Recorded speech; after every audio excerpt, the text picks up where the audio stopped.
Hi guys, good afternoon. It's October 31st, Halloween, and in a couple hours everybody be out trick-or-treating and all that stuff.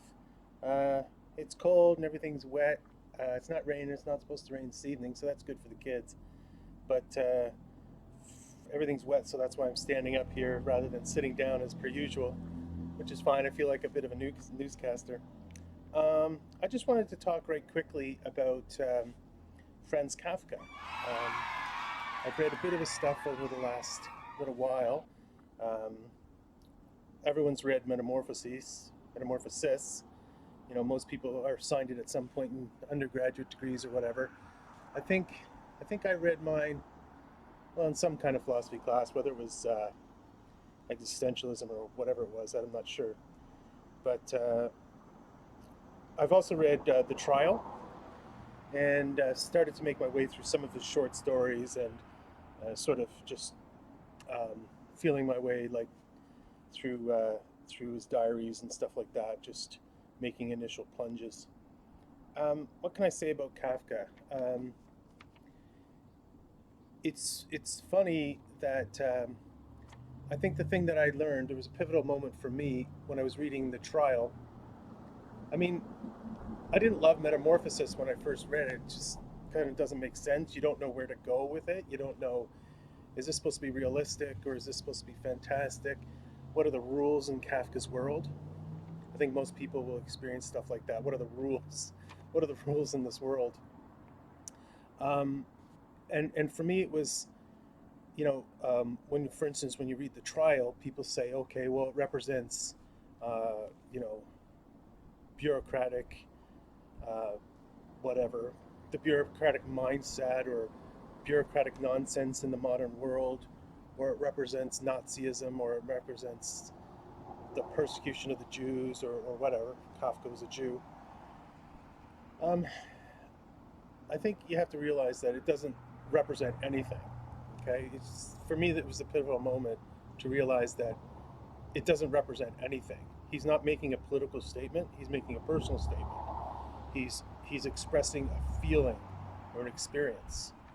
And if you got that down, then the distracting questions of is this supposed to be realistic or whatnot, um, those distractions, you push those distractions aside, and then you'll be able to absorb the thing for itself, the experience, the feeling for itself. And I think that's all Kafka was ever going for. It's kind of like when you start reading Plato's dialogues and you keep asking yourself, okay, what is Plato trying to say? What's Plato's position? That's a distraction. Plato's position doesn't matter. His teaching doesn't matter. What he's doing is providing you a philosophical experience. Okay? He's first of all, he's telling you that you don't know what you think you know, and then he's following a process. So once you accept that and you stop asking yourself, what is Plato teaching? Then you can learn what Plato's teaching, and he's teaching philosophy as a method. Okay, and the different dialogues tackle different subject matters, but he's not advocating anything. I think, with exception, a few times. I think the exceptions being, for instance, what scholars think is his last work, the laws, and perhaps some of the um, uh, dialogues concerning um, Socrates' death, and also perhaps certain sections of the Republic. But generally speaking, Plato's not teaching anything. He's showing a method, okay? And Kafka's not teaching anything. He's providing an experience. This is human life as I've experienced it, okay? That's it. Once you've got that down, you can enjoy the experience. And I guess enjoyment's not the real word, is it? It's not enjoyable, but it's and this is the point. This is the point. The the the reason I wanted to talk about Kafka today, I kept thinking about why is Kafka so important to us today? Why why why does he speak to us so well today? And I keep thinking about the idea of vicarious atonement. That's obviously a religious concept. And I was reading an author recently, and he said that literature is important, more important today than it has been in the past, because for a lot of people, literature plays the role of religion. Okay, so if you don't recognize a holy text like the Bible or whatever, then you need something. And I think that that's why Kafka is so important to people today, or resonates with people today, because to borrow the phrase from Isaiah, the book of Isaiah, by his wounds we are healed. Okay, so Christians always took that to be a prophecy of Jesus. Um, I can't remember which chapter that is of Isaiah. I'll put it up there. What chapter from Isaiah it is? Um, it's called the Song of the Suffering Servant, and obviously Jews and Christians wouldn't agree on what the subject matter of this 700 800 BC text is, but Christians unequivocally say, well, this is a prophecy about Jesus. By his wounds we are healed. Okay, and the Song of the Suffering Servant is about the suffering, the undeserved sufferings of this person. The Jews would say maybe it's Israel, maybe it's the prophet himself, the prophet Isaiah, maybe it's the future king, the Messiah, maybe it's David or Hezekiah or Josiah, one of the great kings of Israel. I think that, and this idea of vicarious atonement, atonement is a Christian term, and as a footnote, it's the only theological term that has an English origin.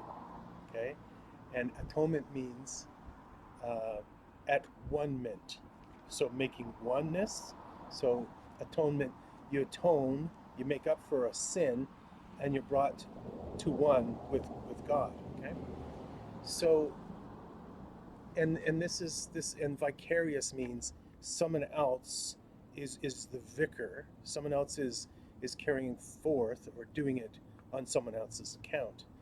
And so I think that this is why Kafka is so relatable today, is that people who don't have a religion can identify with Kafka because he lays out a path of suffering, alienation, depression, anxiety, dread, all these things in a way that's very comforting.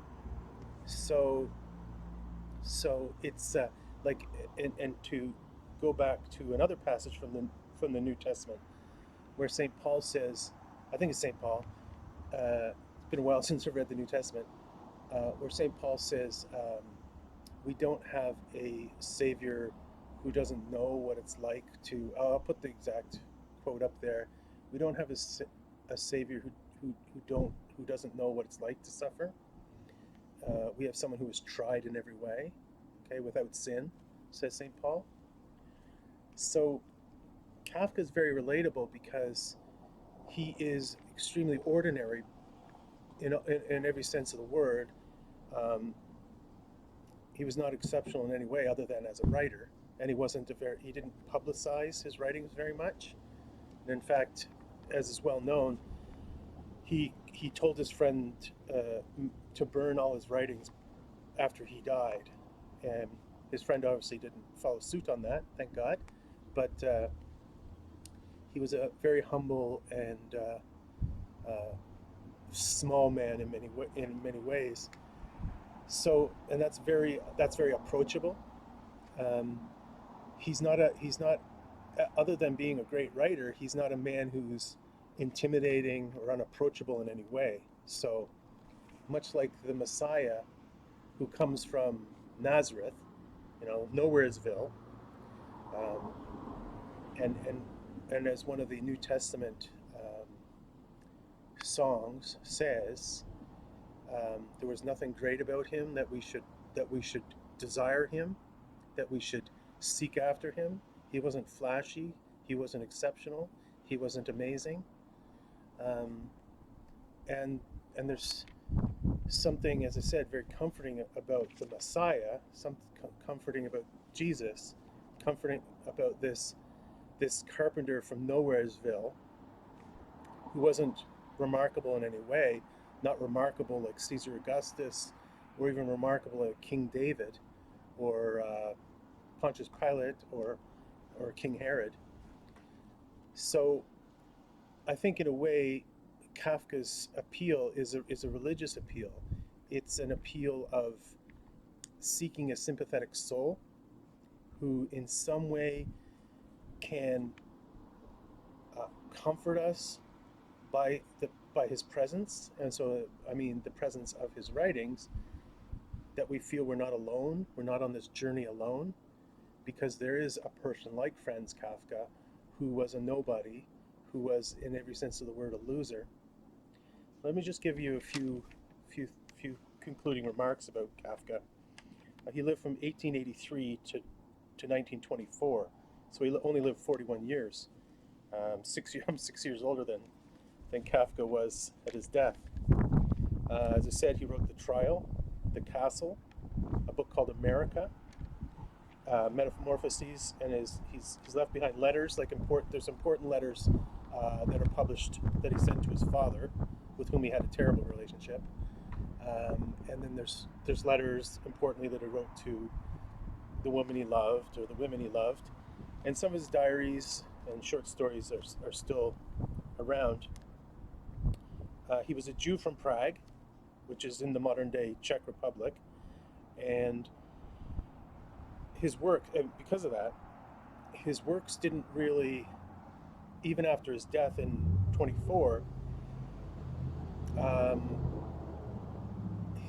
I remember, like, under the Nazi regime, his works were only allowed to sell, I think, at Jewish bookstores or something like that.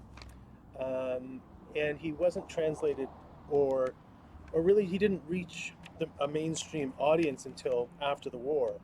Okay, after the German opposition was removed, and then his works were translated into English and became very popular for the reasons I've stated. The friend, his literary executor and all that stuff, was a man named Max Brod. Brod saved Kafka's works, and he also wrote a biography of his friend Kafka. And so that's how in addition to his letters and his own writings, it's Brod's biography of Kafka that is such a rich source on his life. So I just wanted to maybe talk about that today, and talk about the appeal of Kafka, that even though his stories are a bit strange, and the experience, I'll put some quotes up from Kafka on this video here, which is always kind of a nice garnish on these videos.